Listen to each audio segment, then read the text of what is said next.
Okay, this lesson is for Monday, May 11th, and we are only going to have 2 lessons this week, and then you have to take a test on volume. So I put the test starting today, May 11th, so if you wanted to do the 2 lessons and then work on the test, that's fine. But the test will close on May 14th because I have to do grades on May 15th. So you want to make sure that you finish up these lessons as quickly as possible.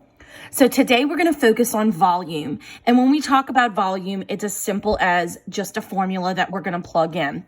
And we're going to work with volume that has to deal with circles. So you know you're going to have to deal with pi. Now I want to start off by reminding you some things about pi. Pi, in its most secure sense, is best left as the numerical shape pi, because that means you didn't do any rounding. But sometimes you actually need a measurement. So that is when we use approximate 3.14. That is actually rounded. So it's not as perfect to use as the shape or the symbol itself. Another is 22/7. That is the fractional piece that when put into your calculator will give you the irrational number 3.14, blah, blah, blah, blah, blah, blah. So depending on what the problem asks you is which version that you use. So let's start off with what we already know. We know prisms. We know that volume is length times width times height.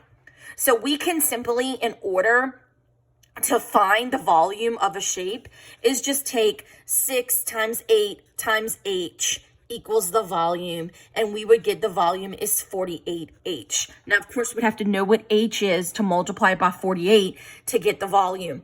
And because it is 3 dimensions, then it's going to be units cubed. So as we're working today, make sure that you remember that we're going to be dealing with units cubed. So let's go right into the shapes that we need to know with the formulas that we need to know. So if we go into, let's go to S77, here is our first shape. It is a cylinder. And if you notice the cylinder, it has 2 circles, one top, one bottom. So you know you're going to have to deal with radius and diameter, as well as a rectangular piece. The net, if you opened it, would look like this. And then when you fold it, it would look like this. So it's important to make the connection of the 2.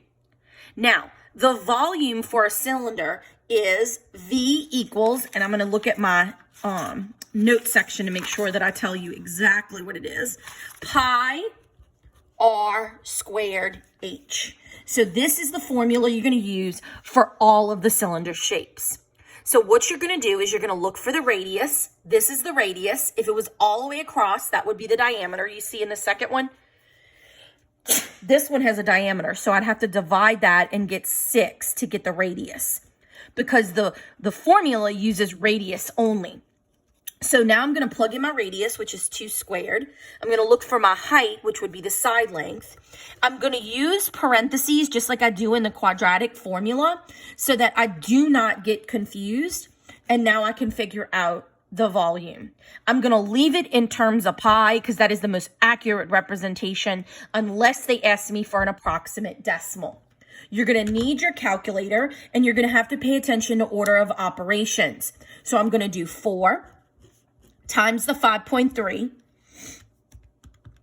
which will give me 21.2. So the volume is 21.2 pi centimeters cubed. Now, if I put in pi as 3.14, then I would get approximate 66.56 centimeters cubed as the volume. Now, if I'm looking for the volume, if I'm looking for one of the side lengths, then I would plug in the volume that's given and find the missing piece by doing algebra as I normally do. So let's do this one as well.